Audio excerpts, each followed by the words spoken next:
Friends, welcome to our channel Ramya smart home. ఈరోజు మన వీడియోలో ఎంతో రుచికరమైన సొరకాయ పప్పును తయారు చేసుకోబోతున్నాము. ముందుగా ఒక గ్లాసులోకి కందిపప్పును పెసరపప్పును మిక్స్ చేసి నేను తీసుకున్నాను.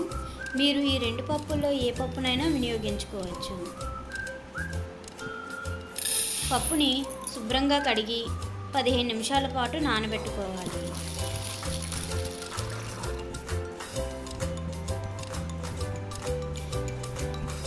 తర్వాత బాణంలోకి నూనె వేసి నూనె వేడయ్యాక కరివేపాకు, వెల్లుల్లి రెమ్మలు, పోపు దినుసులను, ఎండుమిర్చి, ఉల్లిపాయలను వేసుకొని వేయించుకోవాలి.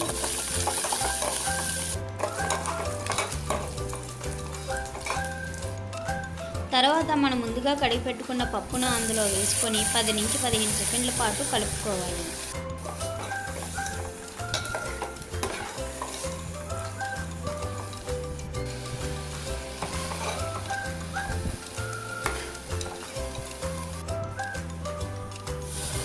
ఒక గ్లాసు పప్పుకి 3 గ్లాసుల నీళ్లు వేసుకొని పప్పుని మెత్తగా ఉడికేంత వరకు ఉడికించుకోవాలి.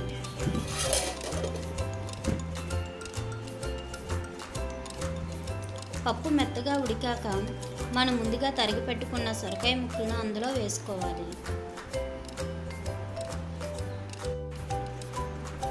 ఇందులో కొంచెం పసుపు, కారం, రుచికి సరిపడా సాల్ట్ని వేసుకొని కలుపుకోవాలి. ఇలా 5 నుంచి 10 నిమిషాల వరకు ఉడికించుకోవాలి.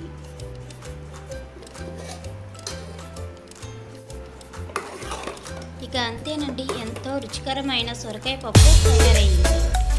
ఈ వీడియో మీకు ఏ విధంగా అనిపించిందో తప్పకుండా కమెంట్ బాక్స్లో కమెంట్ చేయండి, లైక్ చేయండి, షేర్ చేయండి, సబ్స్క్రైబ్ చేయండి. Thanks for watching.